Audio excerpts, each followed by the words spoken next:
All right, well, thank you so very much, Tim, for allowing me to come on and do another webinar. I'm looking forward to this one. If you know my work, I paint a lot of fruit, but really kind of my first love is portraits. And so what I want to share today has to do with painting skin tones.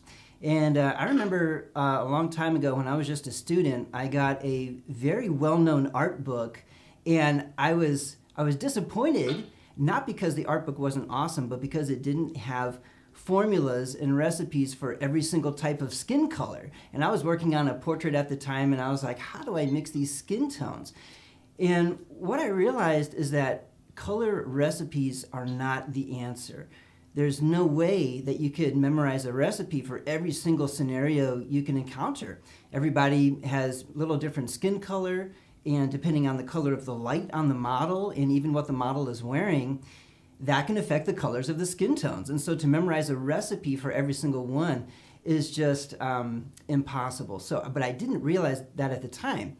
But as I painted more and more portraits and got more and more instruction from my teachers, I realized that it has to do with observation. So what I'm going to be sharing today is what I call my simple method for mixing any skin color. My simple method for mixing any skin color, and I'm going to go through kind of that process. But let me show you what I'm going to be doing. I have these two portraits that I'm going to do, and I'm going to divide up the time between the two of them. Obviously, I've already got the drawings done here for sake of time. And let me show you the reference photos. There's the younger girl, and then this one is the little bit older girl. Now, they both have a pretty fair complexion. They're both pretty fair-skinned girls, but they're under completely different light. So this one is outdoors, backlit by sunlight. So you can see she's got that rim of bright sunlight on the right-hand side of her face. If I put that back on, I'll move it over later when I do that one. And then the other one is indoor lighting, very, very soft, actually from an artificial light, but it's very similar to what you get from a north window. Cool, soft, diffused light, creating high contrast light and shadow. So two very different lighting conditions, and I'm looking forward to showing my method for doing this. So before I get into the painting, let me just go over my colors really quick. These are all gambling colors. I've got cadmium red light to be specific, permanent alizarin crimson, cadmium lemon, permanent yellow medium, yellow ochre. This is permanent earth or permanent earth red, or transparent oxide red if it's in a different brand, sometimes it's called, viridian, ultramarine blue, and titanium zinc white. And this is sometimes I use other colors for other subjects, but this is what I find a really good portrait palette. Certainly not the only one you could use, but that's the one I'm going to be using today. And I am just going to, right off the bat here, I'm going to go over my simple method for mixing any skin color. And I'll show you what it is. It's not a gimmick, it's not a recipe, it's really all it is a way of thinking. It's a way of thinking that I found really simplifies the color mixing process and takes out some of the mystery of it. So here it is, okay? The simple method for mixing any skin color. No matter who the person is, no matter what their ethnicity is, or anything like that, as long as the person is under natural light, in the skin tone there's going to be a measure of red, and there's going to be a measure of yellow in the skin tone. And what it comes down to is that everybody's skin tone, again, regardless of ethnicity or anything like that, is basically in the orange family. It's basically in the orange family. And so my starting point for mixing skin colors is usually some type of orange. I'm going to be reaching for a red and a yellow. So on this particular palette, I have 2 reds and I have 3 yellows, okay? I have a warmer red and I have a cooler red, warmer and cooler. Now when I say that alizarin is cool, it's still a lot warmer than my blue and green, of course, but I just mean that it's cooler than this other red, which is very warm, my cad red light. So I have a warmer and cooler red. I also have a cooler and warmer yellow. If you look at these two brighter yellows, this one's again cadmium lemon. This one is cadmium yellow, or cad yellow medium. This one's a little bit cooler. This one's a little bit warmer. And then the yellow ochre is a very cool yellow. It's much grayer than the other two. Okay, so let me start out. And I'm just going to do, before I even paint on my canvas, I'm just going to do a quick little demonstration of this simple method. And again, it's a way of thinking about the colors on your palette. Okay, so here's a red and a yellow. And of course, if we mix them together, we are going to get an orange. And this is at least going to get us in the right color family for skin tone. Now, nobody's skin is really that orange. I would very rarely use that for a skin tone, just straight red and yellow, unless it's under very specific circumstances. Let's say that the model is lit by a campfire at night, or maybe it's a very strong sunset or sunrise, then you might have these really strong oranges. But otherwise, at this point, you need to tone down the orange with what I call a nudge color. A nudge color. So you start out with red and yellow, and then you add other nudge colors to nudge that orange in the direction that you need it to go. Some people's skin tones might need to be nudged a little bit more olive. Some people's skin tones might need to be nudged a little bit more brown. Then I might reach for my transparent oxide red here, or maybe yellow ochre. And there also needs to be the right proportion of red and yellow. If you have too much yellow, the person can look kind of jaundiced. If they have too much red, it might look like they really have a sunburn. So there's a balance between the red and the yellow, and then we're going to add a nudge color. So let me get a little bit more of my paint here. So we've got a little bit more to work with. And just going to do a real basic color mixing demo here. So we've got a really strong orange, and then I'm going to nudge that with another color. Now, a lot of times, the only nudge color that you need is white. And you'll see if I start mixing in this white, now we're starting to get a pretty natural looking skin tone in there. That looks a lot more natural, like we would expect to see in real life. Maybe I can add just a little bit higher percentage of the red, so it looks even more natural, like that. Okay, let's try another one. Let's say I'm going to try yellow ochre and alizarin crimson. Let's see what kind of orange we might get in the middle with that. I want a little bit of that pure color over here. This is a much more muted orange, isn't it? Because I'm using that yellow ochre, and it's just a much grayer yellow. But still, in the middle here, we're getting something that looks like it could be some sort of skin tone. Let's nudge it maybe a little bit more. Let's say the skin tone needs to go a little bit more olive, okay?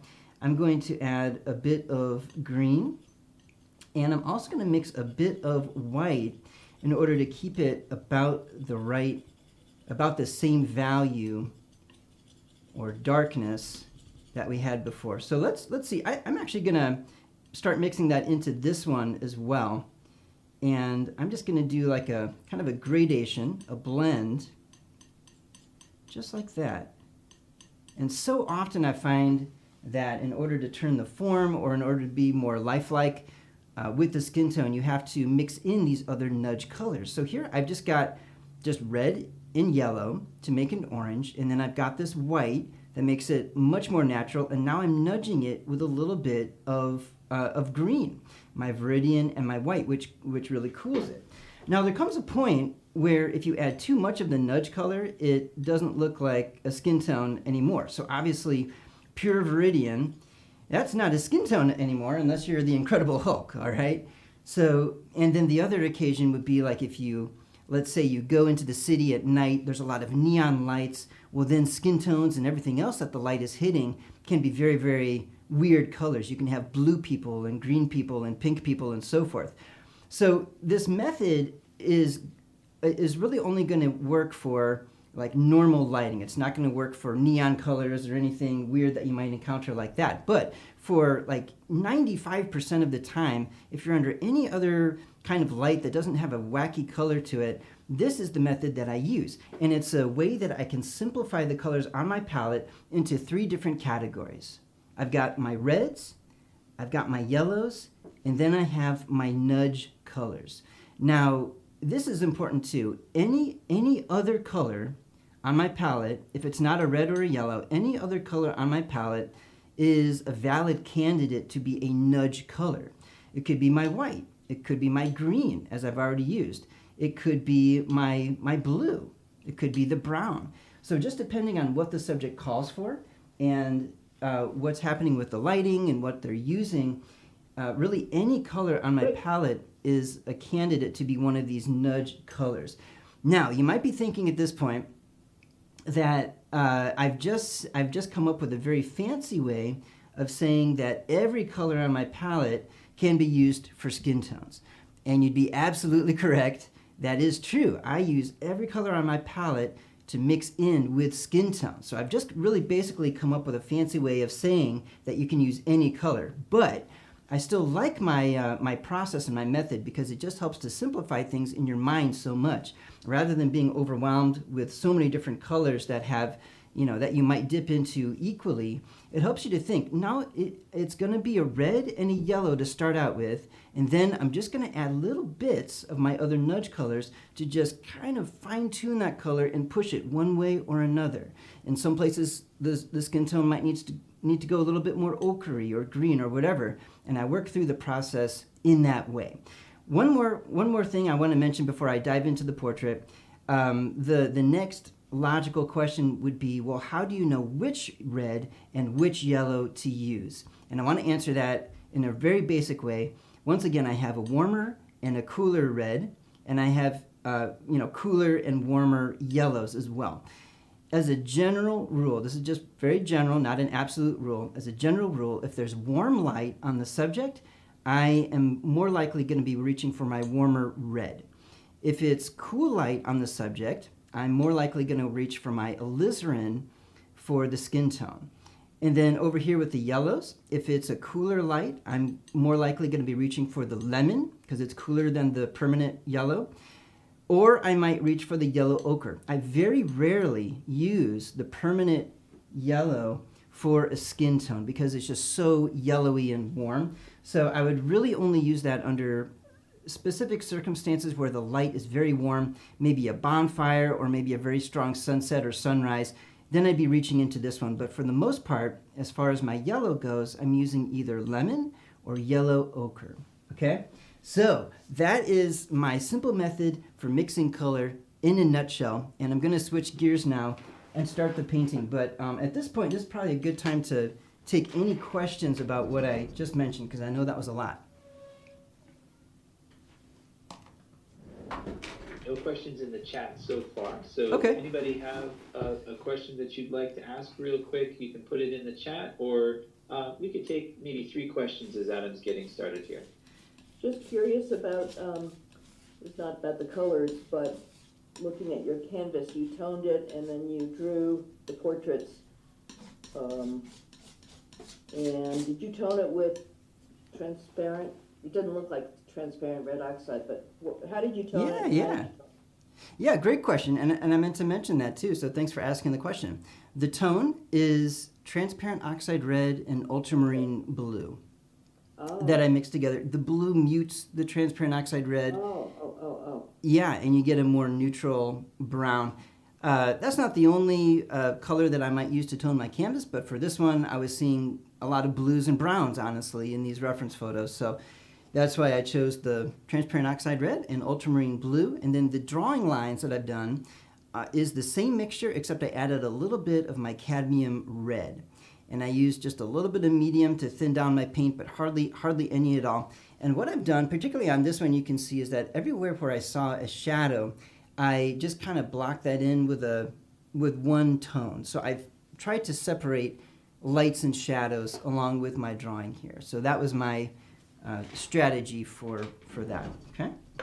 Okay, thank you. Yeah, absolutely. All right. A couple of questions on color here, Adam. So mix cad red and cad yellow medium or warm light, and so that the answer to that would be yes, right? I'm so sorry. Can you repeat that? If you've got a warm light, you want to mix your warm yellows and your warm reds. if you've got a cool light, cool yellows, and cool reds for that initial orange. Yeah, that's the basic idea, except, like I said, I rarely use my very warm yellow, my permanent yellow medium. I rarely use that one unless it was like a bonfire or some kind of really warm light, you know.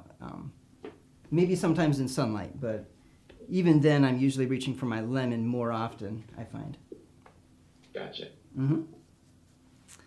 Yeah, all right. Well, my first step here, and incidentally, Tim mentioned about me doing these on Art Journey. We're going to be going a lot more in depth with when I actually do the workshop in Art Journey, and we'll do the drawing together as well. So I just got the drawing ahead of time to save time today, but we'll do it from scratch together. So I just wanted you to know that. My first step here, before I get into the skin tones, is I have to establish my range of value. So I'm squinting down at my subject, like, well, let me get around my picture like this, to help me to determine what values to paint. And so I am going to start with a very dark value to help me establish that dark end of the range. When I say value, if you're new to my teaching, well, I'm not the only one who uses that term, but value is the darkness or lightness of a color. And what I'm trying to do in the beginning is to establish a range of value for my piece. And I'm going to add just a little bit of my medium. This is Gamblin 3-in-1 medium. You'll probably see me dip into it from time to time, and it just makes my paint a little bit more fluid. I'll put it up here so you can see it. Makes my paint a little bit more fluid so that I can spread it quicker. And then this is my solvent. This is my Gamsol mineral spirits from Gamblin, okay?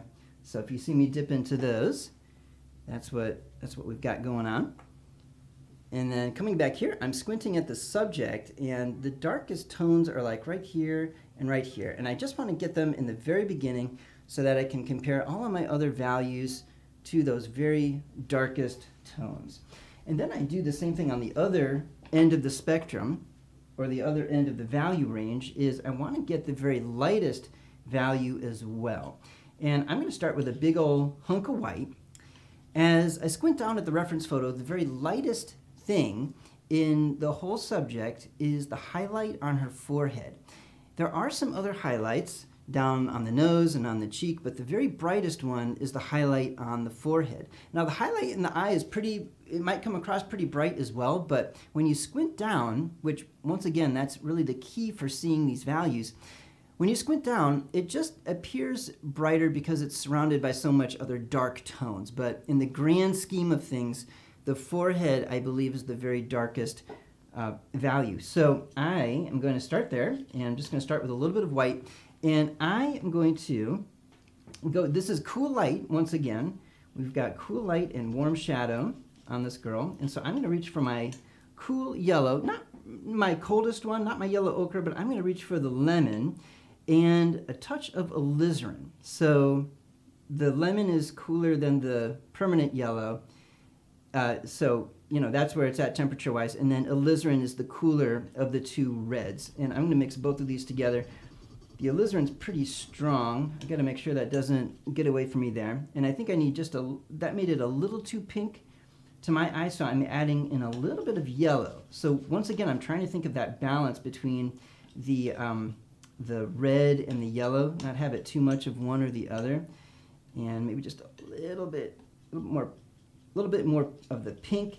That alizarin crimson's a really powerful color though, so it's really easy to overstate that. And then I think the only nudge color I'm going to need is the white, just to get it the right value. Okay, now you'll find as I work that in the beginning I am not burdening myself with exact literal color, but I kind of fine-tune it as I go along. So now I have my darkest dark and my lightest light, and now what I'm going to do is I'm going to continually squint at my subject at the reference photo, and I'm going to try to work my way up with the values lighter and lighter from the darks and darker down from the lights. And I tend to kind of work my way towards the middle of the value range. Not every artist works that way, but that's kind of how I tend to work. Okay, so I've got darkest and lightest, and what I want to do is I want to squint down now, and the next value up, or a little bit lighter from the darkest dark, is this big shadow that's under her jaw. And really, when you squint down, it's one big shape that connects all the way here, all the way around her throat, under her chin, and it goes all the way up the side of her face. And if you squint down, it connects right into this shape here and up the side of the head. And then we have another instance of it right there for the eye socket and under the nose. All of that is basically the same value, and I already kind of have it blocked in with my drawing tone, but now I'm going to get a little bit more specific with the value. So I'm squinting down and I'm asking myself, how much lighter is this shadow than the darkest dark that I just established? Well, it's probably a good 1.5 to 2 steps up from the darkest dark if I'm thinking about the value scale. And so I am going to mix up a basic average color and tone for that shadow on her face, okay? And once again, I don't get into super specific color yet. There's all kinds of different nuances where the color goes cooler and warmer and a little more blue and a little more purple within that big shadow shape. But I'm just going to paint it with one average color for now, because my main objective in this stage of the painting is that I get the value correct. So I think I'm going to start out with, since it's such a dark color, trying to think what the most efficient way would be. I'm just going to start out with the transparent oxide red, okay? I'm just going to start there. Now, that might seem shocking to start out with such a dark color when she's such a fair-skinned girl. But you've got to trust how things look when you're squinting, because those shadows, even though she's very fair-skinned, those shadows are very dark on her face. And so that's why I'm starting with my dark brown. Now, even though it's called transparent oxide red or transparent earth red, I find it to be more in the orange family. So this is another great skin tone. Not that I'm going to use this right now, but even if you just add, it's already an orange. So if you just add one nudge color of, say, white, you're almost getting some really nice skin tones right there without even modifying it any farther. That's not the mixture I'm going to use right now, but I just wanted to show you how that's maybe a great option for certain skin tones, because the transparent oxide red is kind of in that family. I'm going to lighten this now and make it a little bit cooler with some white. So I guess I am going to use that mixture. I guess I am.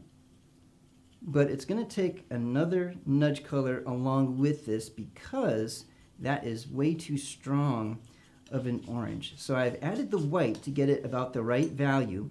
It's still much darker than my lightest light, so it's going to give good contrast between light and shadow, but it's you know, a step lighter, or maybe 2 steps lighter than the darkest dark. Now, what I'm doing now is I'm adding some Viridian. I'm nudging it cooler with Viridian because that's just too strong of a orangey red. And then I have to add a little bit of white to bring it back into the right value. And I think I still have it a little bit too warm, so I'm going to add a bit of blue to it. Okay, this is looking pretty good, I think, for an average overall tone. I'm going to test it out next to my darkest dark. It might be a little bit too light, I don't know, but I'm going to try it out and let's see what it looks like here. So I'm going to grab a medium-sized bristle brush. The number's almost worn off, but I can just see it. It's a number 4. I'm going to load it up real good, and then coming back here, just going to start blocking in that color everywhere I see it here.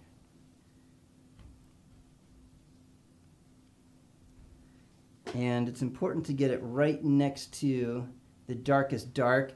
When I put it right next to it, I can kind of assess, do I have that about the right value? I think I could probably go even just a little bit lighter with that.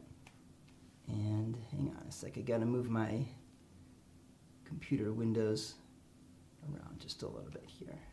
Okay. Okay, I'm going to go just a little bit lighter, so I'm going to add just a touch of my white, just a little bit more white to bring it up to the right value.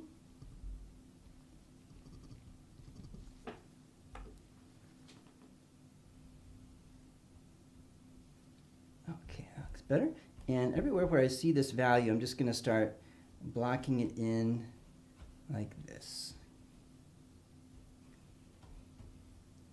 Okay, nice big brush. There's no reason to grab a small tiny brush at this stage, because if you do, you might be tempted to get into too much detail too early.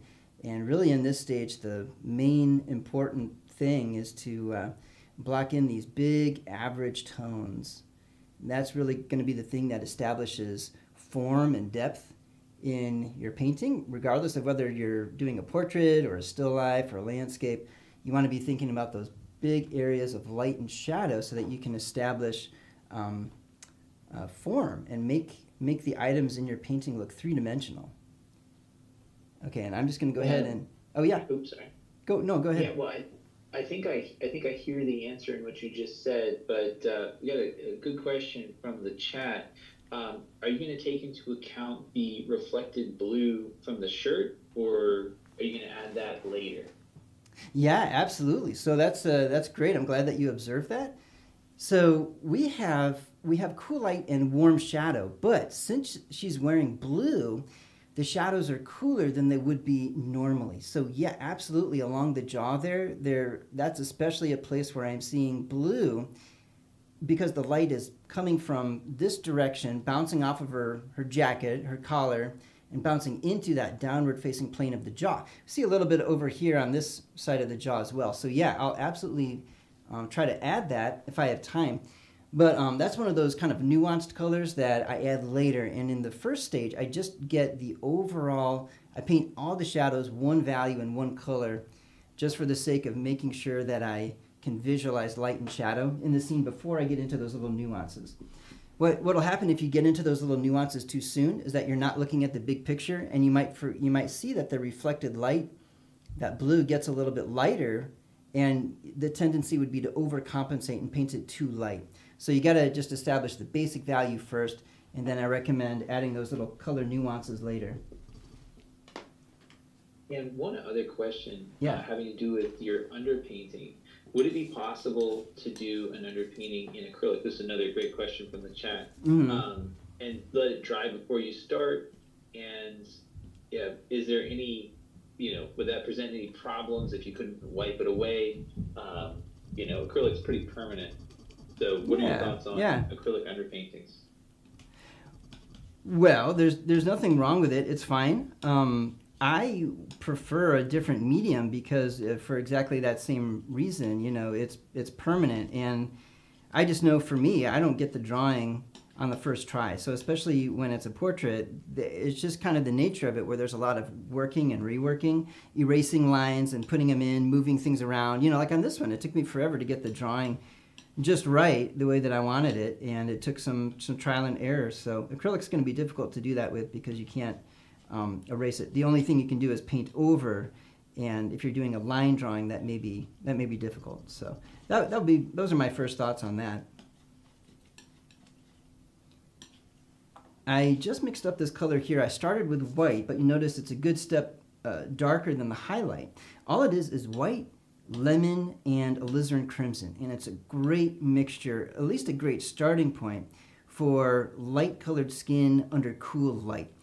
So it's the cooler yellow and the cooler red together with white. It's a great starting point. Not to say that I'm not going to nudge it all over the place as we go along, but it's a good starting point. I'm just going to put that right there, and let me test it out on the canvas and see where we're at value-wise. I'm using a big bristle brush. I'm going to paint it just adjacent to the highlight, and yeah, I think I need to go a little bit more pinkish, but I think that could work for some of probably this frontal plane of the forehead, right in here. Let me go just a little bit more pinkish with it. You'll notice when I mix up a big batch of paint, I do that with my palette knife, and that just allows me to get a big old pile of it, so I have plenty to work with. But then as I nudge it one way or another, I will tend to use my brush because I don't need as large of an amount of it. Okay, I'll just make that a little bit more pinkish. Get that in. Okay. This is basically the same value that I already have there with the tone of my canvas. So now what I'd like to do is go a step darker with the skin tones here. And I'm just going to mix up, darker and darker tones to get all the way down to the shadow in steps. That's what I like to do. So I think I'm going to start out with, I'm going to try yellow ochre this time with white and alizarin. And wow, see how that alizarin crimson just took over the mixture so fast. So I'm going to try to counteract that with some yellow here, and then I'm really going to have to, in fact, I'm just going to have to put that over to the side. That's just not going to work. So let me start over lemon, and I'm going to do some yellow ochre, and I'll just borrow a bit of that mixture over here that's got more of the alizarin in it, and just add little bits at a time. And I'm looking at these halftones in the portrait, so not the lightest and not the darkest, but as the forms start turning away from the light, they're going to be getting a little bit darker and darker as they approach the shadows. So I got to get the right balance of red and yellow here. Before it was way too pink, and now it's too yellow, and now I'm trying to go for a happy medium here. Okay, so there at least is a balance of pink and yellow, but I need to gray that down a lot. It's just too strong of a color. I think I'm going to add some viridian and alizarin, which together make a really wonderful violet. And I'm going to add some white to make it about the same value as what I've already got. And then I'm just going to start mixing that into the yellow to tone it down. Still a little bit too yellow. I'm going to add some of my cad red. So see, even though I'm under cool light, it doesn't mean that I can't use my warmer red. It doesn't mean that at all.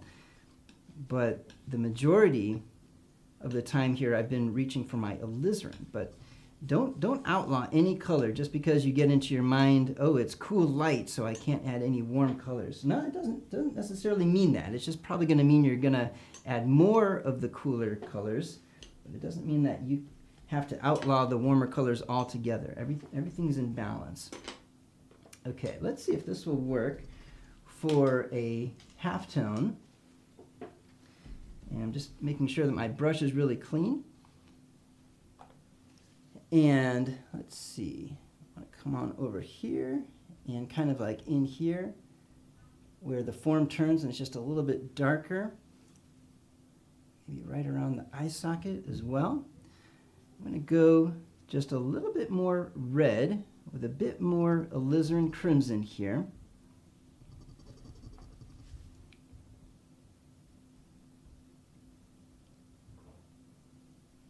That. I'm kind of going around the shadows. This is going to soften the edges of the shadows visually by having a transitional value between the darks and the lights.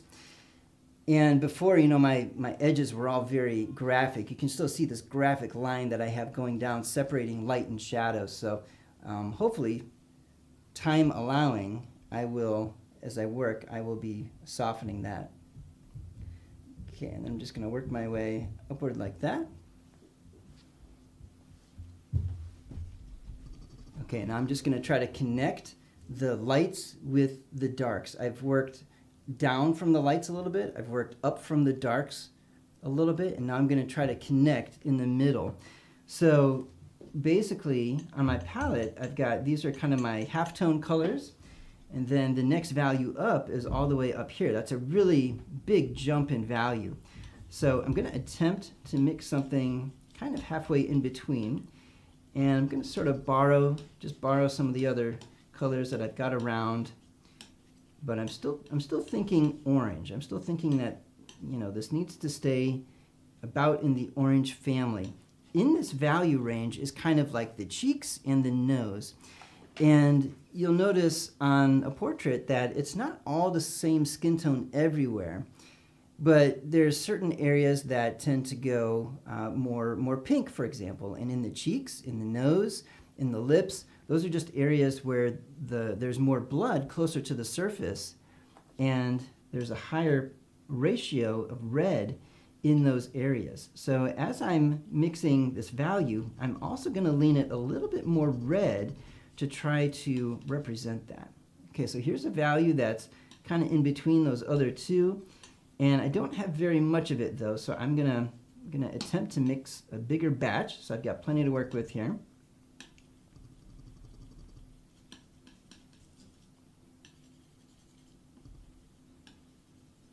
Add a little bit of white to lighten it, and just mix all that together.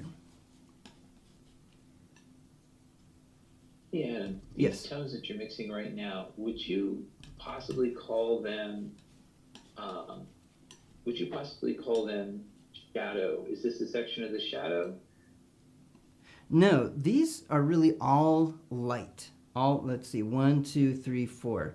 So if I were to categorize these, if you're familiar with the form principle, this would be highlight, this would be center light, and then I would say this, I might use it for center light or halftone. It's kind of the next tone down. This is definitely halftone. So I'm looking at the areas that are still just barely in light. The planes of the face are still angled toward the light just enough to barely receive some of the light that's coming from this direction. So right along here and there, those are still catching light. Now, by the time the jaw starts to turn under, now that's definitely getting into shadow. But right there, those are still part of the light. So really my only shadow value that I've mixed, a dedicated shadow value, would be this one right here. Of course, I'm going to be blending them together, and then the lines is a little bit blurred, but that's what I've got going on here. Hope that makes sense. So those values that you call them halftones, they're between light and shadow. Are those, you're considering those part of the light, not part of the shadow? That's right. Yeah, halftones are part of the light family.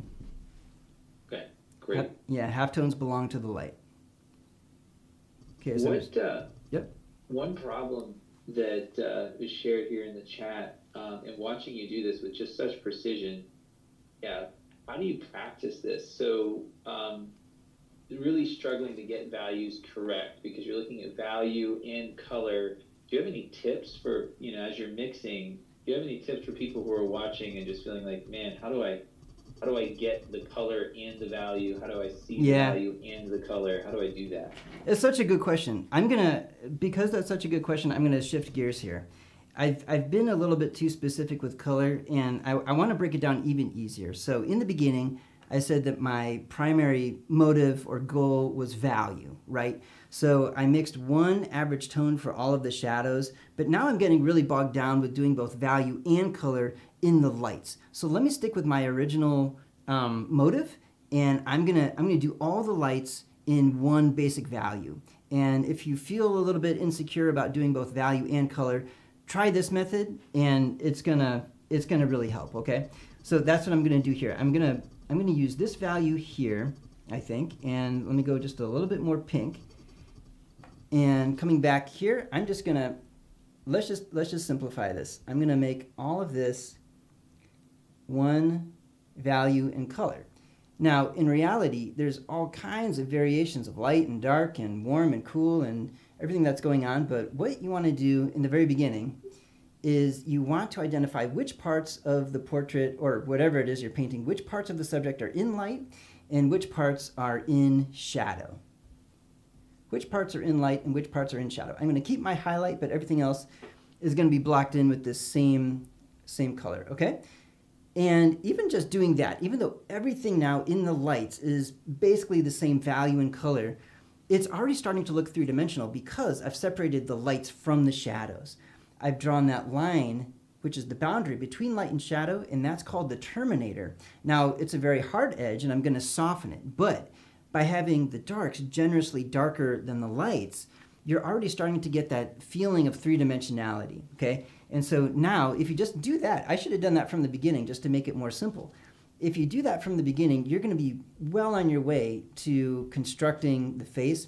And before you even get into the specific colors of the skin tones, the most important thing, once again, is to get these values, these darks and these lights, okay? So there you go. There's one basic value for the lights and one basic value for the shadows. And this is going to really set me up to make it a lot easier to move on, okay?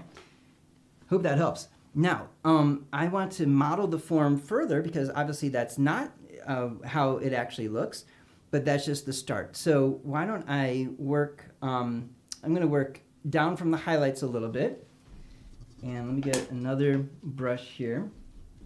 When I switch between brushes, I do that so I don't drag the old color into the new one too much. So it keeps my colors and my values fresh. This was my highlight color right there, and I want to transition a little bit softer into the adjacent value. So I'm literally just going to mix these two together to get a value in between, and I'm going to try to make this highlight a little bit softer. So see how that transitional value makes it not such a stark shape against the surrounding colors. Let me come in here. I'm sensing that it needs to go a little bit more red. So we're going back to the concept of having the right balance between yellow and red. And then that highlight kind of comes down here like this, and overpainted that a little bit, but you get the idea. It kind of travels down that way. And then I'm squinting down. Once again, that is the key for seeing these values, these darks and these lights. And the highlight here, to my eye, is pretty similar. So we've got two little highlights like this that come down, and I know that looks really stark against the surrounding tones, but I think it's good. When I squint down, I'm keeping that highlight a little darker than the very brightest highlight up there. And then we've got this highlight right there, which I don't think we're quite ready to paint that one yet. So after I separate the whole subject into just two values, now I'm getting more specific and I'm adding additional values to round out the form. I am going into this middle range a little bit more and adding some more of my cadmium red. And this is because I'm going to be focusing on some of these areas like the nose and the cheek that has, like I was talking, has a little bit more blood close to the surface. I'm going to add a little bit of my cad yellow and the cad red together. I want a little bit of a stronger orangey color, just like that. And I think that'll represent that nice pinkish color that we want to get for the skin tone. And see, now that I'm putting that little bit lighter color next to the highlight doesn't look so stark anymore. So it's all just kind of relative. You're always comparing one tone to another, and then I'm just going to take that more pinkish color and blend it down into the slightly grayer color that I already have there, just to kind of blend that through. Okay, now I'm trying to look around to see, is there any other place where I have a similar color as that? It is a little bit pinker over here, but this side of the cheek's a little darker than the other one. Actually, I think that looks all right, just like that. Okay. Now, before I get too far, why don't I soften this edge between light and shadow, because that's just very hard right now. And now that I'm modeling the form, that's starting to look a little bit out of place there. So I'm gonna dip into my shadow and make it a little bit lighter. I'm just gonna mix these colors together for now. But it looks to me like the color heightens a bit. So I'm also gonna add a little bit of chroma to it, or a little bit stronger color, with my cad red and my yellow ochre. And let's see what I can do here. That's a little bit too warm, so I'm going to add my alizarin crimson to cool it down, and a bit of white.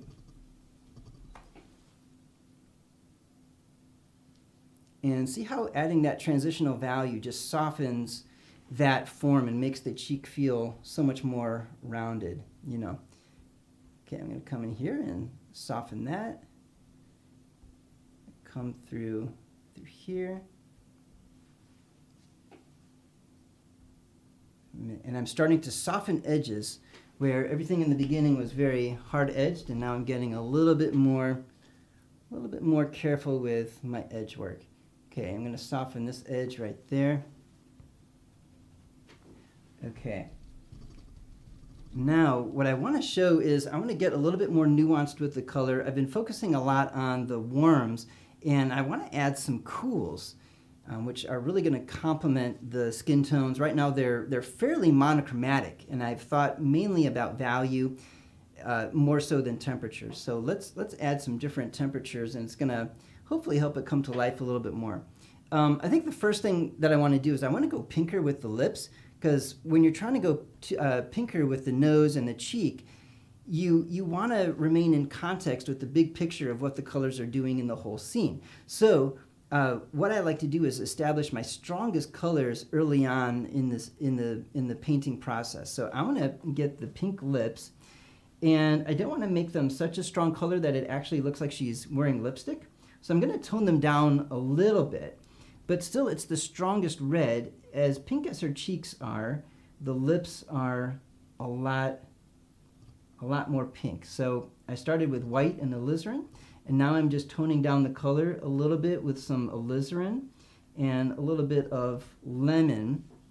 And I'm trying to squint down to see the color there. Maybe I need a little bit more of my pure red, and just want to establish that a little bit stronger pink color in there.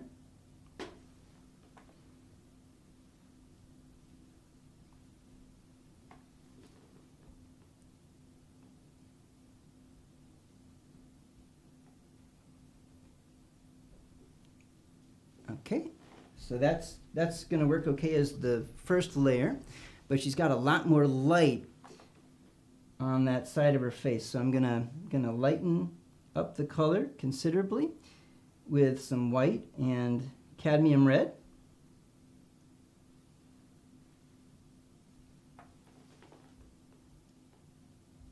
Okay, just get a lot more light right there. And then I'm gonna wipe off that pinkish color quite a lot, and in fact I think I'm going to switch back to this brush, and I want to go a lot lighter and cooler with some of these tones. So I'm going to dip into this one right here. I'm going to cool it down with a lot of green, and hopefully you'll see that once I add some of these cooler tones, I'm nudging it greener right now because that's what I'm seeing in some different areas, and once I add some of these cooler colors, I think you'll see that they just complement the warms really well and make the whole thing feel more balanced. So right in here is where I see it go cooler and lighter. So I'm going to introduce those tones here. Just like that. And down here on the bottom of the chin, like that.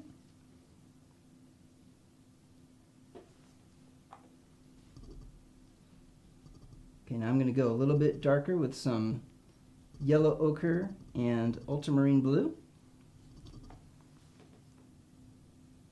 I'm just going to travel this color up like this.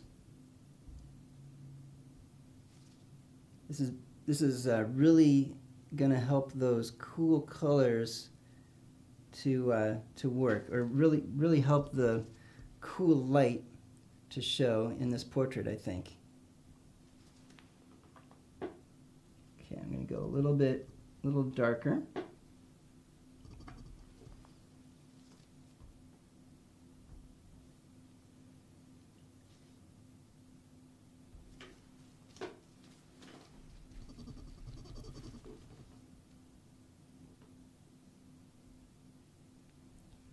I'm just going to soften some edges so that these tones don't look so stark.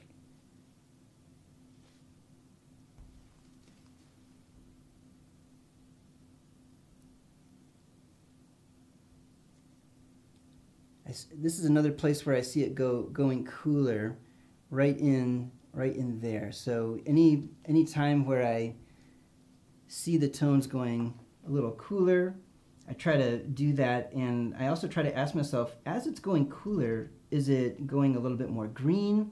Is it going a little bit more blue? Is it going a little bit more purple? Like, what is actually going on there? And I try to follow suit. So there's one part where it goes a little bit more bluish, I think, to my eye, and I'm trying to squint down to see the value, but right under here, underneath the eye, and this is a really typical place where you'll see the skin tone getting cooler, I see it going a little bit more bluish or more violety right in there. And I need a little bit darker version of that color, so I'm just going to kind of mix it together with some of this other stuff that I've got here. Adam, what causes those areas to be cooler? So whether it's near the eyes or some of the other places where you've been pointing out cooler colors, what should we be looking for in our own portraits for what cools? Yeah, okay. Well, just as a general rule of thumb, as the form is turning away from the light, it's generally going to be getting cooler. And that's not an absolute rule, but that's kind of a general thing. Is that as the form is turning away from the light, it'll generally go a little bit cooler. So you can really use that to your advantage to go a little bit cooler. It can help model the form and make it look more three-dimensional. And beyond that, like I mentioned, we've got cool, light, and warm shadow. So overall, you want the shadows to have a good amount of warmth to them, and then in the lights, you want those to have some cooler tones, as I've just been adding, and that's the other main thing for getting this whole temperature thing figured out. And in mixing those flesh tones and just all those beautiful creamy strokes you've got on the portrait already, is that the zinc white at work? Does it work better for portraits, or do you use it for everything? Why titanium zinc? Is that necessary for creating a portrait that looks like this? It's not necessary for creating a portrait, and a lot of other artists have their favorite whites. The reason I use titanium zinc is, and specifically the Gamblin, is simply because of the tinting strength and the consistency. So I like it for both of those reasons, and it's just the white that I've landed on. I use it for all of my subjects. So it's not the only one out there, but that's the one that I've landed on that I like. Just one more. I've got two more really good questions that go right with what you're doing right now. When you cool down a tone, why pick green over blue? What makes that decision for you clear?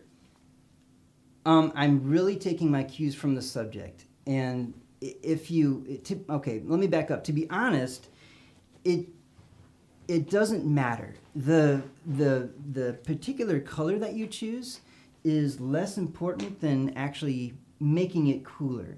So sometimes you could choose to make that cool go, a little bit more blue, a little bit more green, or what have you.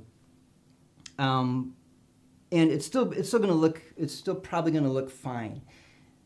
I like to take my cues from the subject, though, and so if I really ask myself, not only is it going cooler or warmer, but specifically what color does it go towards? And so I try to stay faithful to what's actually there. So if I see it going a little bit, greener, then I'll do green. I'll add green. If I sense that it's going a little bit more purple, I'll do that. And that's how I work my way through the temperatures. Speaking of purple, do you ever, so we see that purple behind her, do you always start with just the face and the skin, or is that just specific to the demonstration you're giving today? You mean like why haven't I done the background yet? Yeah. Do you start with the background ever, or do you usually just start with the head and then put the background in later? Yeah, I never start with the background, but usually before I get to this stage, I would say I probably do put the background in. So, but I'm just focusing on the skin tones and try to get as much done as I can in the time. So, but no, it's important to do the background because once you put the background in, it can really help you to visualize what the tones in the face are doing in comparison to the color in the background. So that's not a bad idea at all to get that in the early stages, even if you don't completely finish the background, at least to get a bit of an idea as to what that's going to look like. I'm just kind of reshaping some of the things for the drawing. And I'm going to go a little bit darker and warmer for the spot under her jaw. So I'm mixing my shadow color with my darkest dark just to darken that. And right under here, I want to make a bit of a separation so you can tell where the jaw is, right there. Yeah, I think that helps. And I'm not even going to focus on the hair today. We'll save that for another demonstration maybe. Okay. Just going to come up like that. And I'm not even going to focus on the eyes very much. Let's see. Okay, why don't I do this before switching gears? Let me show you that cool reflected light that's bouncing up from her shirt. I'm starting with the shadow color for the skin that I mixed up originally, and I'm just going ever so slightly lighter, but I'm going bluer as well. And to be honest, it looks a little bit more violet-y to my eyes. So I just added a bit of alizarin. It was really too much alizarin, so I'm counteracting that with some viridian. Now I'm going back, and now I have, it's basically the same value as what I was already using, maybe just a little bit lighter, but it's definitely cooler. And so right here on the jaw, where the color of her shirt is reflecting up into the jaw, I'm just going to come in here and try to indicate that color. I think I can go even lighter and cooler with it, but the tendency would be to overstate this and paint it too light. So I'm trying to keep everything in check and make sure that I don't stray too far from a value that's still going to fit within the shadows.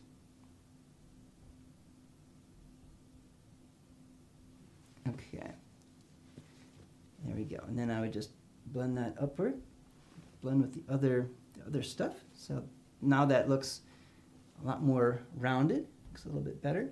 I'm going to soften this transition right there. Okay.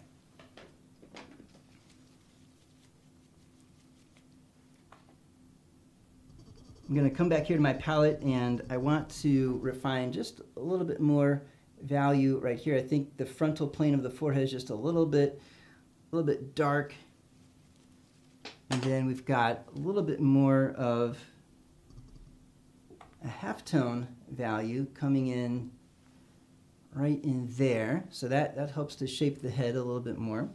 She's also got a little cheekbone indication where there's a little bit of a cool accent on the right side, our right there. And I see that going a little bit more purplish.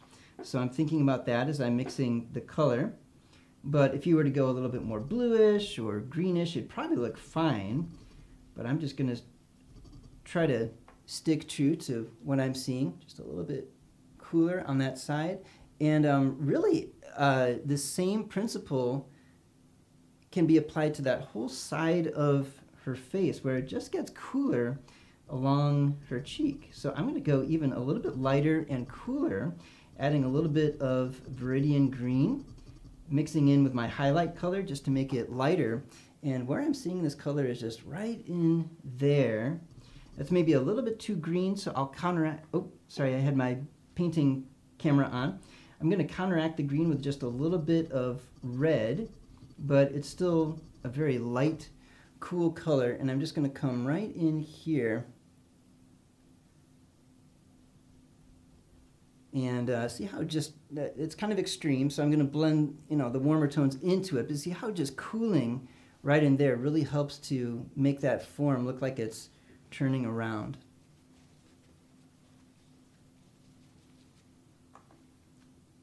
Okay, coming back to my highlight color, I'm going to add the highlight in the nose. And now that I've added that peachier color underneath, I'm all set up to be able to put the highlight in now, I think. Just kind of travels up the nose a little bit like that. Okay. How much time would you say I've got on this portrait, Tim, before I need to switch gears? Well, we are right at the halfway mark. Okay. Do you think 5-10 minutes more? Yeah, sure, that's fine. I'll put a little bit of an indication in the eyes because I know that's probably bugging everyone. and then I'll call it good for this one. Once again, we're going to be spending 2 weeks on each portrait. So 2 weeks on this one, 2 weeks on the other girl. We'll start from scratch and do the drawing and everything together. And each time is 2 hours long, isn't it, Tim? From 10 o'clock to noon each Monday? That's right. So it'll be 2 sessions for each. So it'll be a total of 4 hours painting time. So here you're going to see what Adam can do in 2 hours, 2 heads, and we're going to have 4 hours per head or per portrait in the workshop. So a lot more time. Exactly. Thank goodness. Yeah. And speaking of time, Adam, do you mind if while you indicate those eyes, I just ask some of the questions that we've had come in through the chat? Yes, please do. I want to start with some easy ones. What is your surface and how big is it? This is an 11 by 14, and I am working on, this is Clayson's linen, and it's number 15, which is a medium weave, a medium texture linen that I've stretched on canvas bars. Great. 11 by 14. A quick question about, so it's just stretched linen. Yep. And a quick question about your palette. What is that? And do you recommend working on a wooden palette instead of, or a wooden colored palette instead of the natural gray, or the neutral gray, excuse me? I would prefer a neutral gray. I just haven't done it yet. And what I've got here is, this is my desktop that obviously is wooden, but then this is a piece of plexiglass that I've got over the top. I would recommend glass because then if your paint dries, you can use a razor blade glass scraper, whereas I can't do that because it'll gouge the plexiglass. So ideally, I would prefer to work on glass, and I would have a middle tone gray underneath it, but this suffices for now. Gotcha. So do as you say, not as you do there. Right. Exactly. Gotcha. And a couple of others. I don't know if you said it at the beginning, I'm sorry if you did, but are you using any medium at all in this first layer? And are you keeping it thin, or are you letting it build up? I'm keeping it thinner in the shadows and a little bit thicker in the lights. But to my remembrance, the only time I used my medium was in these darkest dark strokes. When I put those in, I just wanted those to be a little bit more fluid and flat without a lot of buildup of paint. So I dipped into this right here, and what it is my Gamblin 3-in-1 medium. And I've been using that recently just to thin down my paint a little bit. And are you, what kind of brushes have you been reaching for? I know they're rosemary, but could you give us a little bit more? Yeah, thanks for asking. These are all, just looking at them right here, well, no, they're not all the same. They're the bristle ones are Ultimate Bristles from Rosemary and Company, filberts in different sizes. And then I was using one Eclipse brush, which is a synthetic mongoose replacement. I used the Eclipse one to put in the shadows, once again, just to keep them flat without the treads of the hairs of the brush. You know, a bristle brush leaves a thicker mark, and I wanted to put those down smoother so that they wouldn't catch the light. So I used my Eclipse brush for that. And then this one that I'm doing the little details on right now, it's an ivory brush, which is a synthetic bristle, and it's a rigger, which is a long round, and it helps me to get those little details in there. So those are the brushes I've used, 5 brushes in all. Great, thank you for that. Mm-hmm. And do you focus on using larger brushes than small brushes? Any thoughts, wisdom? What size brushes should we be picking up when we're working on portraits like this? Yeah, well, I always recommend that you have a variety. I mean, my little rigger brush is it's a number 2, so it's pretty small. But for the most part, I'm using larger brushes because I prefer to stay looser with my paint, and especially in the beginning, it's so easy to get bogged down by details too quickly. So if you're using larger brushes, that can just really help to focus on the big broad shapes so you don't get into detail too quickly. Gotcha. And one question on temperature that came through the chat, and I thought it was good. And it goes like this, and this is back to where you were talking about all the cools that you were putting in her face and the different parts of the face that you're looking at for cool, and even the question why green or blue. Great answer there. Doesn't matter. Nudge colors are, I guess, any port in a storm there. But here was the question. I've heard blue can make a portrait look too masculine. So if you're painting a woman's portrait, avoid blue. So green better for a woman's portrait. So any difference there? Blue, green, male, female. I've never heard that before. I've never heard that before, but just as a general rule, the green is warmer than the blue. So in this portrait, I've used both green and blue, but I've definitely used more of the green because it goes back to what I was saying before. As you're adding these nudge colors, you don't want them to stray so far from the original orangey color that they cease to look like a skin color, and then it starts looking like the Incredible Hulk or like a blue Smurf. So you can take it that far, but the green, being warmer, lends itself to these warm skin tones a little better than the blue. The blue is really more of a foreign color because it's so cold. Now, that doesn't mean that I don't add blue. I do all the time, but I'm using more green simply because it's warmer than the blue as a cooling agent. So I hope that makes sense. But I've never heard the difference between male and female, no. Interesting, okay. Thanks for that. Sure. I'm just mixing a little bit of halftone. This other side of the mouth right here needs to go a little bit darker, and there's a case there where I think I do have a little bit too much Viridian, so I'm just going to add a little bit more of my brown transparent oxide red to get that in there. There we go. It's a little bit too dark.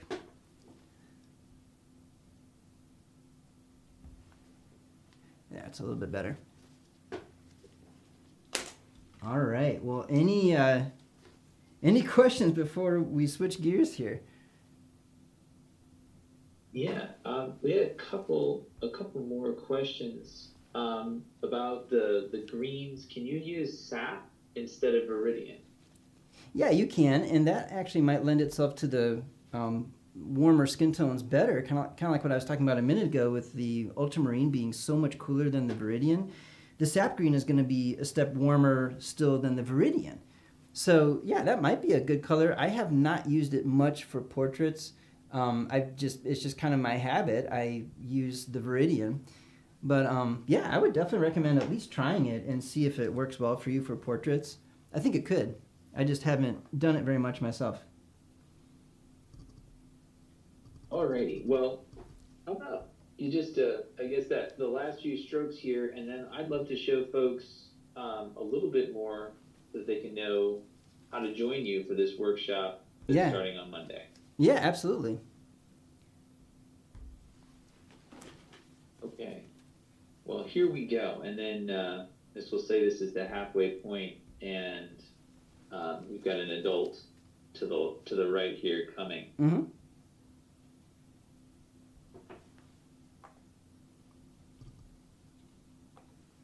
Yeah, I'm just getting a little bit more indication on that side of her nose. Needs to go just a little darker here.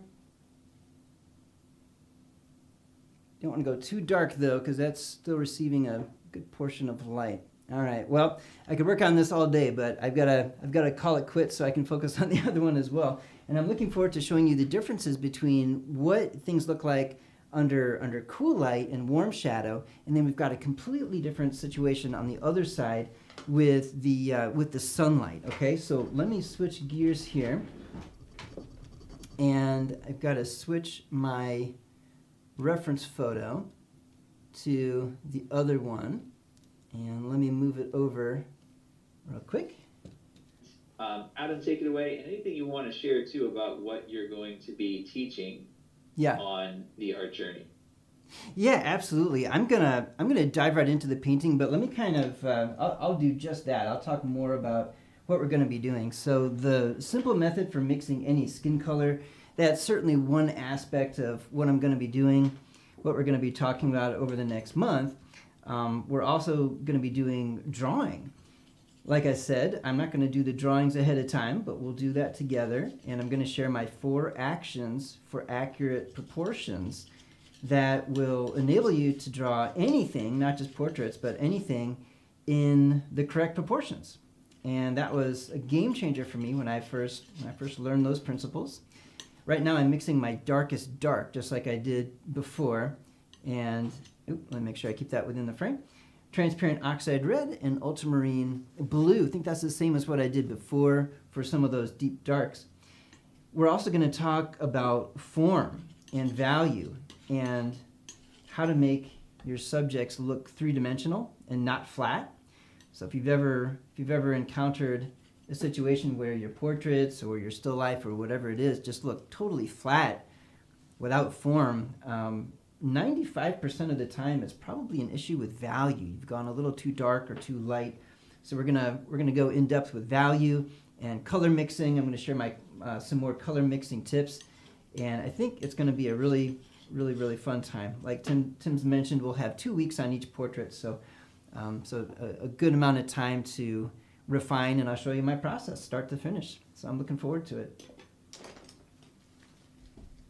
Got my darkest dark here. I'm gonna dip in my brush just a little bit into the medium, and I had a little bit of leftover paint, so I'm just wiping that off.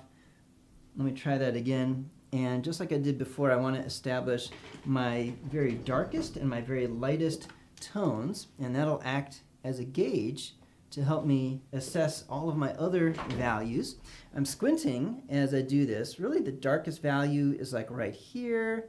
There's not any values that are super dark and black, but I'm just going to make that one quite dark as a reference. And then the lightest values are these beautiful rim lights that go down the side of the face, side of the nose, the side of the mouth, and so forth. So similar to what I did before for the lightest light, I'm going to start with a hunk of white, because these are very light. So I'm just going to start out with white, and this time I am going to reach for my warmer yellow. This lighting situation is completely different from what we did on the other girl. This is outdoors, and she has direct sunlight rimming the outer edge of her face. And then the rest of her face, we would consider that in shadow. But it's not just totally indistinct and totally shaded either, is it? We can still perfectly see the features of her face just fine, but when you squint down, the rest of her face is quite a bit darker than that rim lighting along the side. And so we would say that the majority of her face is in shadow, but there's still ambient light bouncing around, filling in the shadows, so they're not completely shrouded. We can still see her features just fine, and they tend to be cooler. We've got warm light and cool shadow in this scene. Just the opposite of what we had before with the cool light and warm shadow in the other lighting scenario. So right now I've mixed up my lightest light, and it's white, with some of my warmer yellow. And I am thinking about that relationship of warm light and cool shadow, but I'm also thinking about the temperature, and everywhere where I see that very light value, I'm going to start putting that in. It goes especially light right there, and along the edge of the nose. I'm going to switch to a brush that'll allow me to get in there with a little bit more detail. This is a soft round, and it's from her Evergreen line, but you could use any soft sable brush or something to get these nice little accents of light. I'm just going to go along her nose, and she's got that same light on her neck here. And you can see already after putting those lights in, just with the contrast that it has against the tone of the canvas, it's already starting to look like light and shadow. So once again, it comes back to just trying to separate lights and shadows in the very beginning of a piece, and making sure that you have a good amount of contrast between light and shadow is really the key for starting to make it look like light and form and three-dimensionality. Okay, but I've got these lights a little bit on the warmer side with some of that warmer permanent yellow medium that I've got. And now what I want to do, I think the first thing I want to do is kind of similar to what I did on the last one, where I started with the darkest dark, and then I just went up to the next lightest thing that was just adjacent to that shape.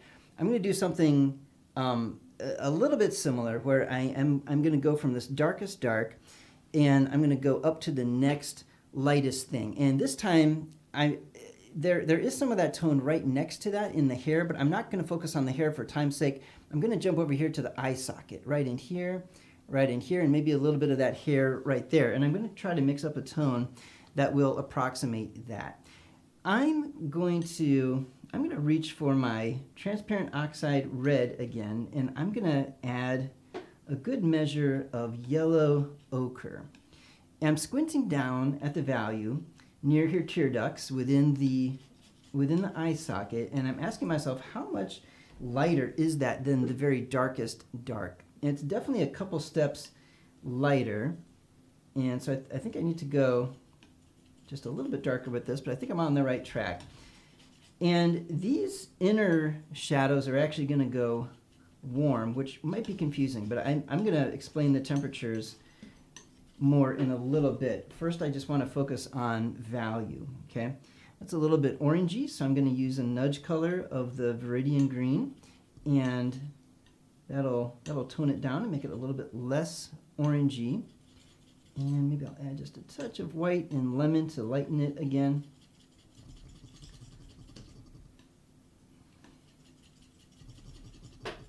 Okay, now let's see what this color looks like.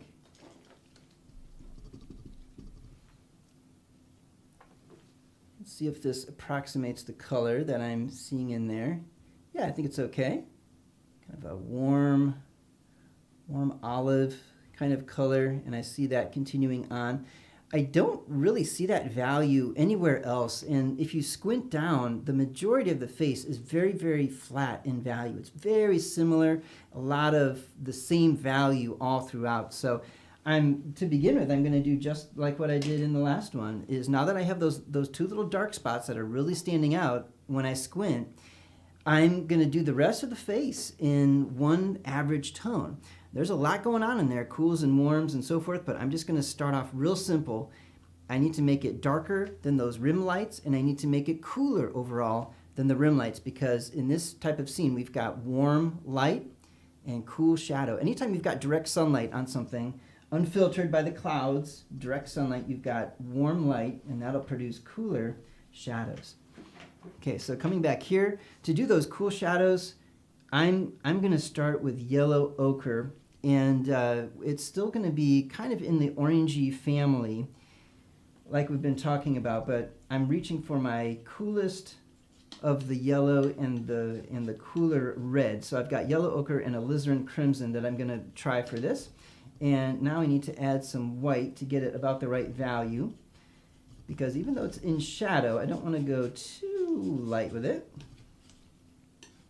Okay, and now that's still a little bit warm and orangey, so I'm going to add a touch of blue to counteract the warm here. Just like that. Okay, now I'm also sensing that it's going a little bit more pinkish or purplish overall, so I'm going to add a bit of alizarin as well. Ooh, I don't want to... Got to make sure that doesn't get away from me, though. That alizarin is such a strong color. Okay, so now I've got something that is certainly cooler than the light, I would say, more of a grayish purple. And it's about, I think it's about the right value. It needs to go generously darker than the lights, but still a little bit lighter than the eye sockets that I just painted. So I think I've got the value about right. Now it looks just a touch too warm, so I'm going to add back in just a little bit more of the blue before I go at it. Once again, I don't have to get the exact right color right now. This is just one average color that I'm painting for the entire shadowed portion of her face. And then I can always add the nuances later. So it goes back to what we were talking about before. If you feel overwhelmed trying to get everything right in one go, the drawing, the values, the edges, the temperatures, the colors, take heart. You can do it in multiple steps and build your way up, okay? So yes, I am thinking about the basic temperatures, but for the most part, I am just trying to get the value. That's really the most important thing in this stage. Even though there's blue on the forehead and pink in the nose and all kinds of other colors, I'm not worried about any of that right now. I'm just getting this basic value on, okay? And I did dip my brush in a tiny bit of the 3-in-1 medium to make it a little bit more fluid, just for time's sake, to make it cover the surface a little quicker. Just trying to show you as much of my process as I can in the time that we've got. And oh yeah, go ahead. Yeah, I've got a few questions here. Okay. That really pertinent to what you're doing right this second. So first of all, that cool yellow. Well, no, actually, let's start here. When you're working from photos, do you find the chroma needs to go higher than which the photo shows? In other words, do you adjust the color intensity compared to what you see in real life? That was a question for Moxanne. Yeah. Gosh, it really depends on the photo, because I mean I would say usually the photo tends to saturate the colors a little bit too much from what I found. But my strategy when I'm working is that I will always paint from life whenever I can. And so if I were actually doing like a portrait commission, or when I do portrait commissions, I will actually, when possible, paint the person directly from life, and I'll have this study. Now, when I go and do the final portrait, I'm using photos to help me with the drawing and everything like that, but I always try as much as possible to paint the subject from life, and that way I can document the particular value relationships, the particular temperature relationships, the particular colors that the camera has difficulty capturing. And so I use that, and I'll put that to the side as I'm working, and I'll use that for my color notes and my color references. And I'll just use the photo mainly to guide me with the drawing and making sure that I get the proportions correct and so forth. So that is my normal mode of working. As far as a consistent thing that the camera doesn't do, it doesn't pick up subtle nuances of color. So the cameras are getting better and better. They can pick up the main temperatures. Specific small little nuances of color are hard for the camera to get. And then the other thing is that they'll usually increase contrast between light and shadow. So if I'm adjusting my photos afterward to try to make them look more realistic, I usually flatten the image by lightening the shadows a bit. I lower the contrast, in other words. So that is one of the main things that I see that photos do consistently. As far as more or less saturated, I don't know. I feel like it could mess up either way, to be honest. Gotcha. And I think I answered for you, but I just want to make sure I answered correctly. Do you find that there's a highest and lowest chroma in areas in general? So parts of form, as a general rule, halftones, terminator, or lights, where are you seeing the most chroma? Oh boy, it's such a hard question, because I know the tendency and the desire to want to nail these things down with rules, but it gets to a point where you can't make statements about things that are true all the time. So you have to just kind of say most of the time, or sometimes this occurs or that occurs. I would say, if I have to take a stab at it, I'm going to say that the truest color, the truest local color, is going to show up in the center light or halftone. As far as the most saturated color, boy, I don't know. I would say either the center light or the halftone. I don't know if I could pick a consistent thing where it's always one or the other, to be honest with you. My strategy has always been to observe and simply look and see where it's going the most saturated, and I use my subject as my guide. And I always find that it's more realistic feeling in the end if I do it that way rather than trying to contrive it from some rule that I've memorized, because sometimes it's one way and sometimes it's another. And I've been painting for years. I can't honestly tell you, at least from my experience, which one that might be.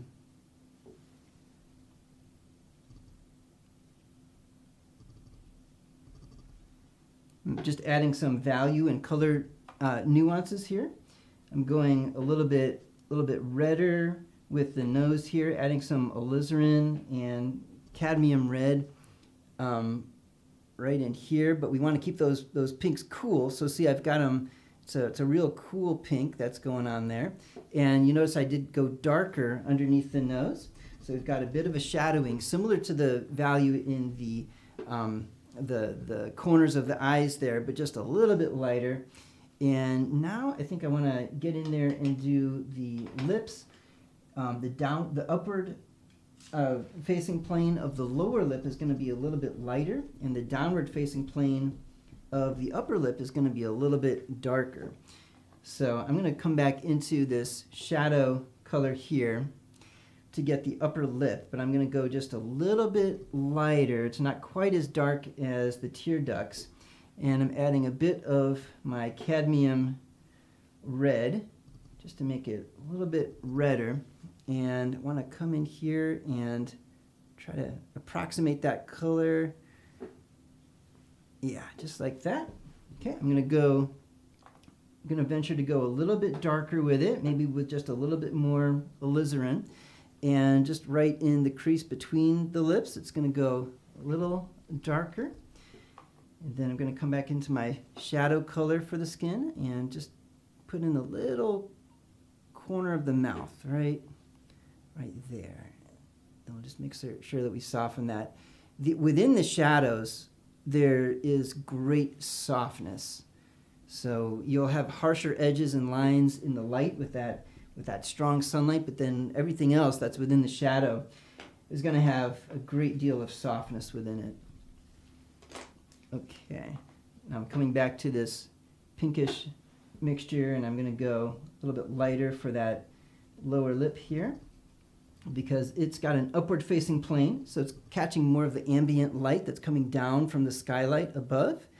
And I want to keep it cool. That's a good start because it's alizarin crimson, so it's kind of more of a pinky color, but it's actually more of a purple in real life. So I'm going to add a touch of blue.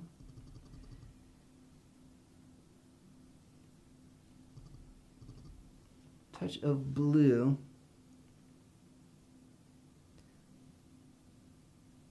And then go over the top part, the top plane of the lip right there.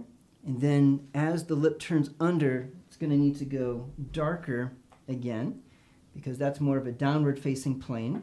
So I'm going back into my shadow color, and this time we definitely need to nudge it green.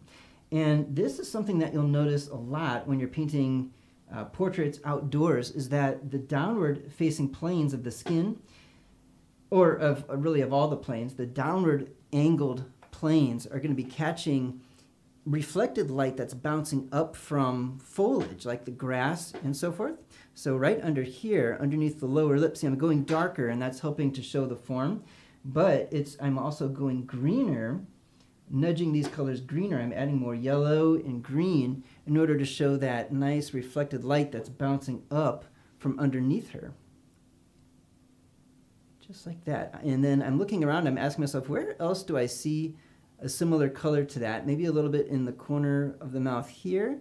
I definitely see it on the bottom edge of her chin right there. And there's kind of a line or an edge that goes up the jaw like that as the form rounds and turns under. Gets just a little bit darker and also a little bit greener right there. Okay, I see that under the hair, there's a really nice olive shadow that goes under the hair like right in there. I'm going to add a little bit more yellow and green just to warm that up.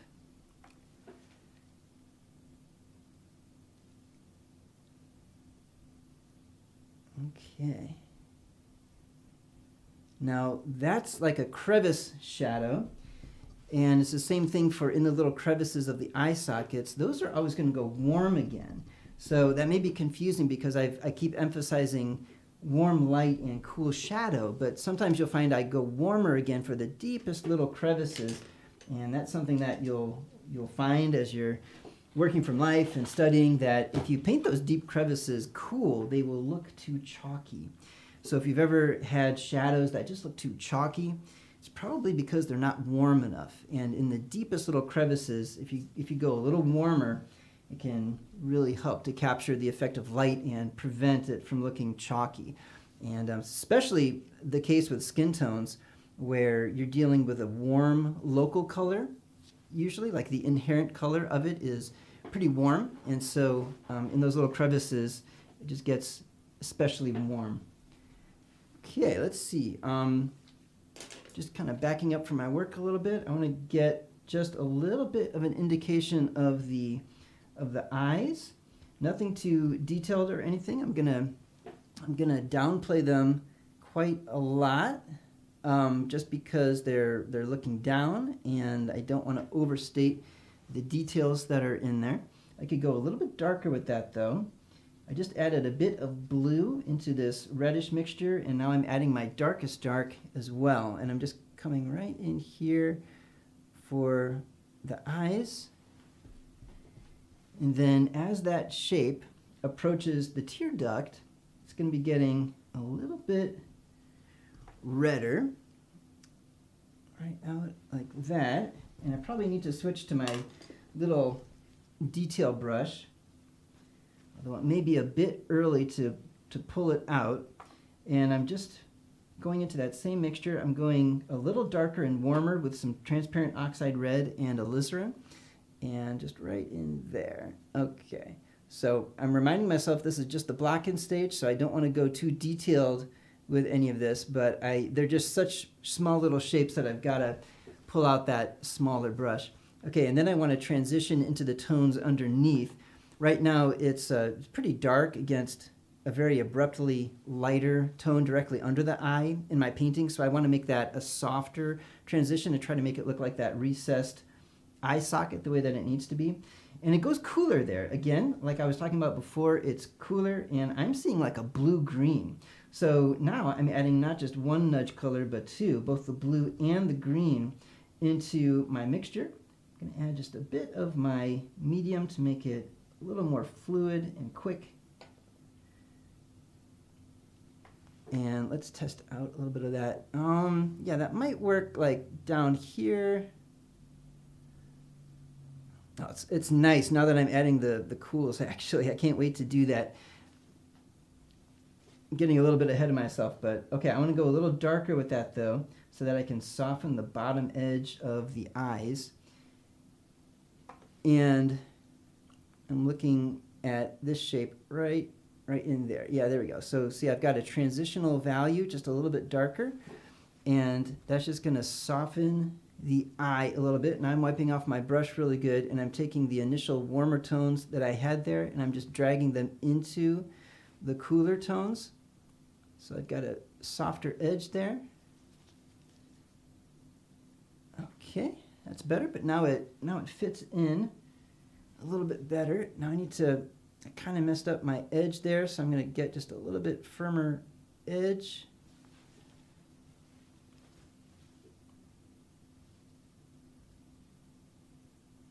Quick question for you, Adam. Yeah. A couple of questions have come in. Was there the color that you mixed, that you're mixing out of right now, was that a transparent earth red color in the beginning, or was that alizarin and gold ochre? How'd you get that orange? Let's see if I can remember. This one is what I mixed for the eye sockets, the shadows in the eye sockets, and I started with transparent oxide red, and then I think I added yellow ochre and green viridian. This one is yellow ochre and alizarin with white, and then I may have nudged it a little bit. So that's the difference between, Gotcha. but very, So yeah, both very of them similar. are in there. Yeah, yeah. And then also a couple. So just a easy question. Uh-huh. That bright light on the side of her face, that was white and lemon, right? I used the warmer yellow actually. I used my my permanent yellow for that one. Okay. Okay. Mm-hmm. So that was permanent yellow, the cadmium yellow medium option.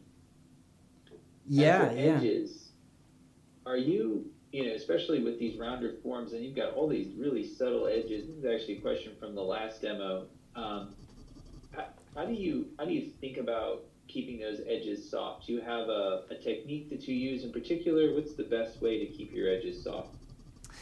Well, I don't like to just settle for one way. So what I like to do is have a variety of ways. And I think that really will free you up by not thinking that you have to soften your edges in one way or another. So what I try to do, sometimes I will stroke along the form and soften the edge that way. Sometimes I soften by going against the form. Like if I were to soften that eyebrow, I might go against the form. Sometimes I am using a transitional value, like I put that little bit of a darker value in, and it visually makes the edge softer. And then I actually did soften it, but sometimes just putting that transitional value in will soften the edge visually at a distance without actually having to soften it. So there's lots of different ways to soften an edge, and my best advice is use a variety. And I always find that it looks better when you vary things up and not do something the same way all the time in a painting. What if you're having trouble with things just looking messy? So you kind of got a never-ending blend going on. Like, what's the most precise way to handle those edges? Well, I would say, the way that I like to work is very graphic in the beginning. So, it may have showed up on the last one better, where all the shapes were just really graphic, and I didn't worry about edges in the beginning. I just tried to focus on the values and and then I added little nuances of temperature and color, and then I softened. I didn't really talk about it, but I took a soft brush here, for example, and just blended those together. But in the beginning, it looks very graphic. And so if you just focus on one thing at a time, I think that really helps as well, rather than trying to get the edge and the value and everything else all at the same time. Does that answer the question, though?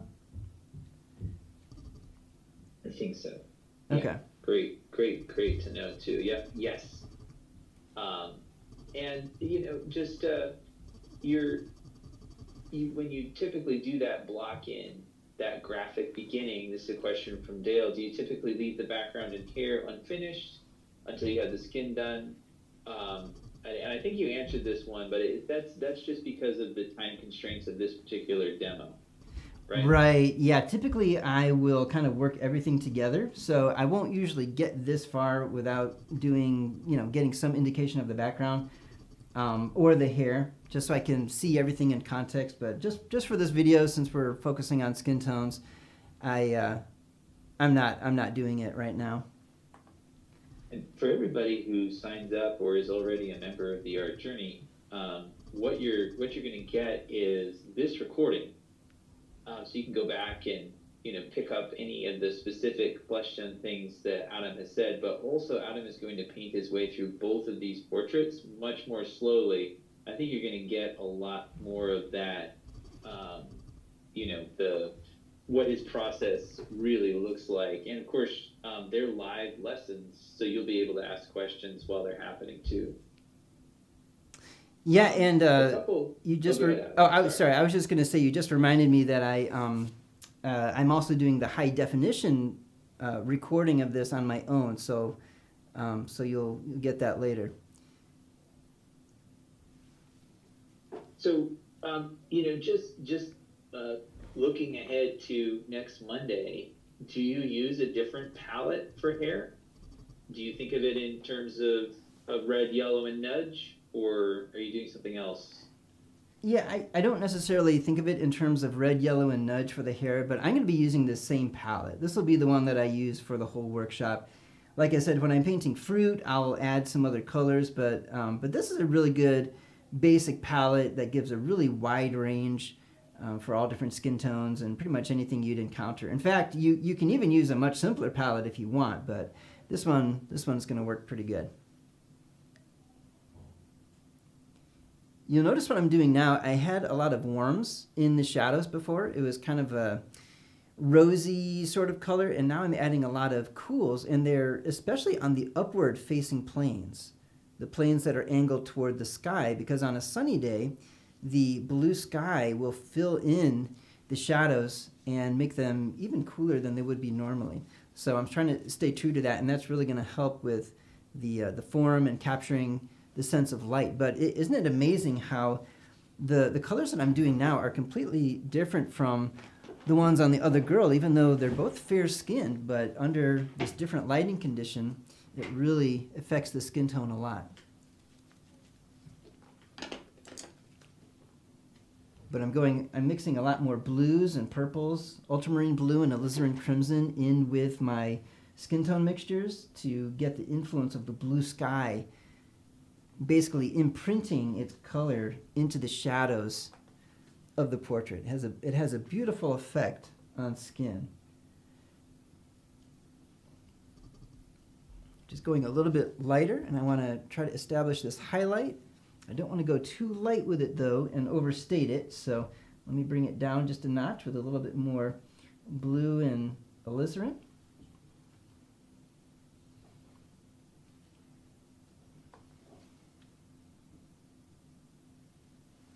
Go just a little bit lighter than that though. See, you just got to go back and forth, back and forth. There's a lot of trial and error, at least for me. There's a little bit of a highlight. Now I want to kind of soften some of these edges in here, right there in the tear duct, or not the tear duct, sorry, the eye socket. I'm going to come back here and I think I'm going to mix these two flesh tones together, and I'm seeing kind of a ochre color right in here, and I'm gonna hopefully use that to soften that edge or create a transition on the bridge of the nose from light into shadow, so it looks a little bit softer there. Yeah, I think that helps.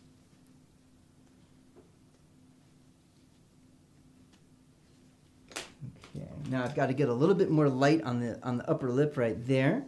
I covered it up with my shadow color a little bit too much. So I'm going to come back here to this color. I'm going to go just a little darker and with a little bit more red in it, I think. And I see it right there.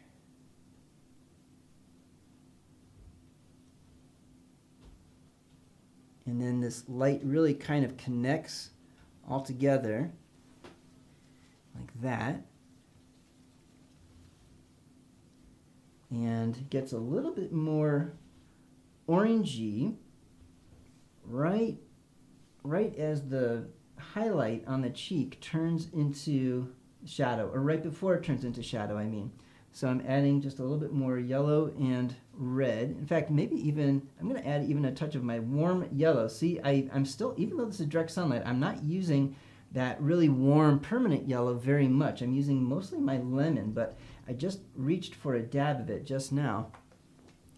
And I'm going to try to get that in there. There we go. It's a nice little warm accent there to help contrast all the other cools. And let's see here. I'm just kind of leaning back in my chair. How about I soften some edges? I feel like the cheek needs to be softened a lot. So I have a big mongoose brush here that I'm going to use just to soften this edge right there. There we go. So just doing that just really helped to establish like the cheekbone and then that fold right there. Notice I'm keeping all the values so similar so that it does go a little darker for the cheekbone, but hardly at all. It's basically the same value for that little crease right there as for the value on top and then this value there. So all those value changes, they're just so subtle with this type of lighting when the figure is, you know, mostly in the shadow. But you can model the form using these temperature changes, the different warms and cools, to help the form look like it's turning. So that's the key for capturing this type of light. Just wanted to soften the eyebrow right there. I'm going to soften this one as well. So now that I have the basic colors and values in, I'm just taking the opportunity to knock down some edges a little bit.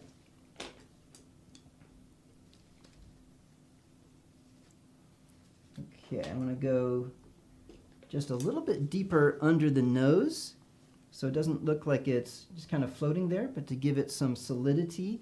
So I'm going to go back to my shadow color here, and I do want to lighten the shadow just a bit with some yellow ochre and red. And I just added a bit of the transparent oxide red as well. I just want a little dark accent. No, that's still not quite dark enough. I'm going to add a little bit more of the transparent oxide red. And I'm squinting down to try to see the shape, and just want to get a little bit of a little deeper accent. I still didn't get it.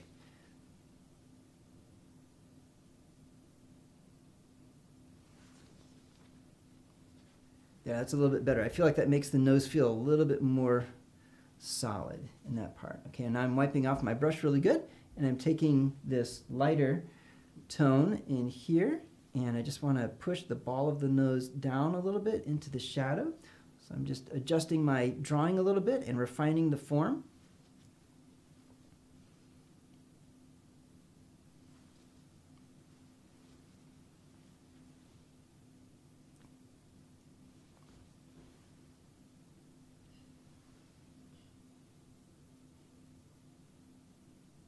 And I want just a little bit of a dark accent right there on the corner of the mouth. Yeah, that helps. That helps there. So we've got about 2 minutes left, Adam. Okay. And I'm sorry to everyone. There's such great questions today, and could I just rapid fire some questions here and then show folks one more time exactly what they're getting if they join you for the workshop here coming up. And a lot of folks are leaving, but I know a lot of people are still here, so at least we'll have this on the recording. A couple of questions about other mediums and following along with your workshop. So specifically back to that acrylic question that Alan was asking, in your experience with acrylic, are you able to get that smooth look that you had in the underpaintings or the drawings before you started? They look very smooth and soft and ready to go. Are you able to get that look with an acrylic underpainting? Or just what's your experience there? Is that something you would recommend, or do you recommend oil over acrylic for underpaintings for any particular reason? Of course, just to be clear, so you don't have to answer, you can use acrylic for an underpainting, but just what are your thoughts there? It's kind of a hard question. You can certainly do it. I don't think it's the easiest medium to use for when you say underpainting, if you mean the drawing, I don't think it's the easiest medium to use for the drawing because it dries so fast, and then if you make a mistake, you can't erase and change your line very easy. Whereas with oil, it stays wet for a long time, so if you make a drawing mistake, it's no big deal. You can just erase and move the line, you know.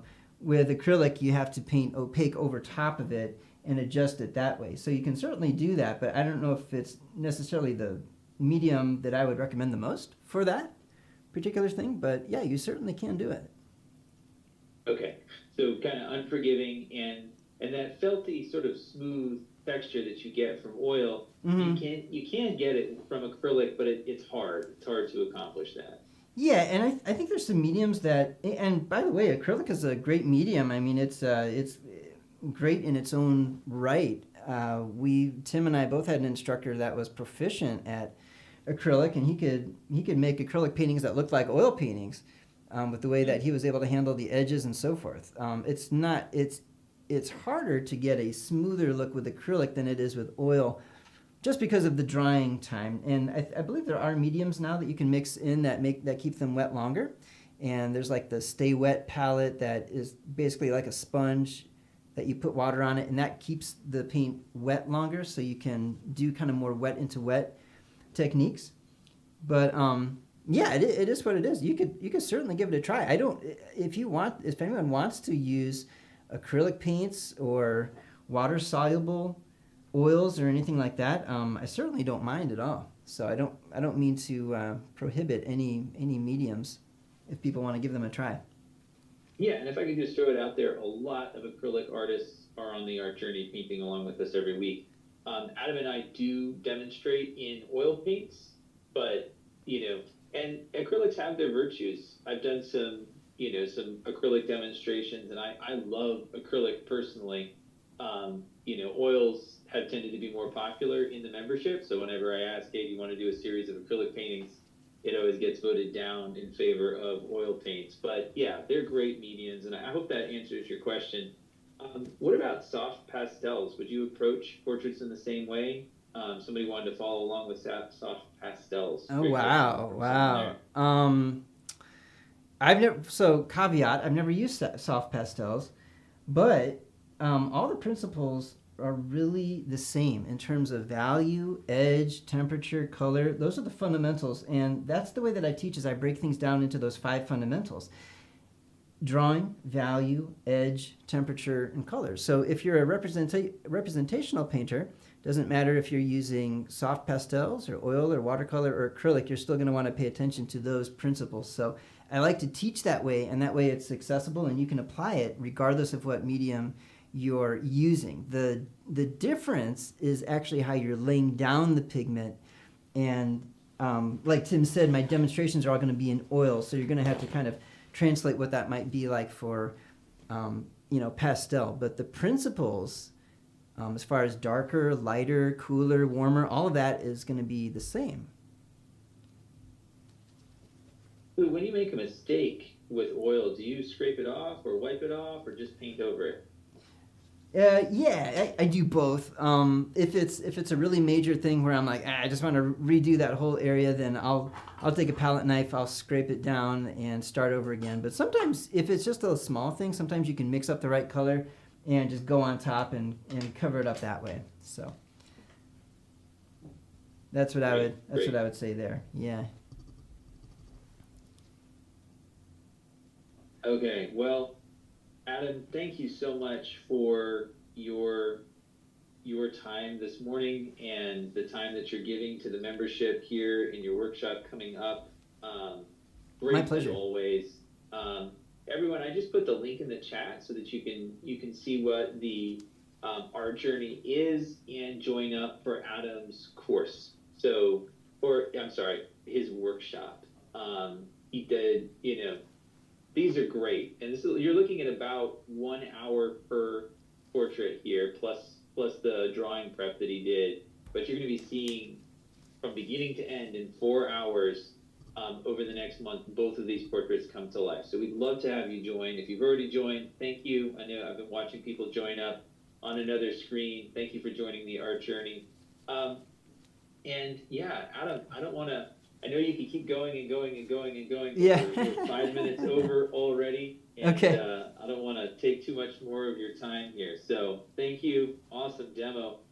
Anything you'd like to share with folks before we conclude here?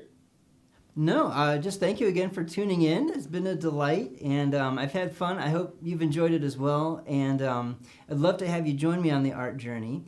Either way, I hope that you've taken away something that maybe you can apply to your pieces and have a little bit more objective idea of how to mix skin tones. So this is the method that's really helped me. Red, yellow, and nudge colors. So remember that. Really great demo. Thank you both. Great, thank you. Glad you enjoyed it.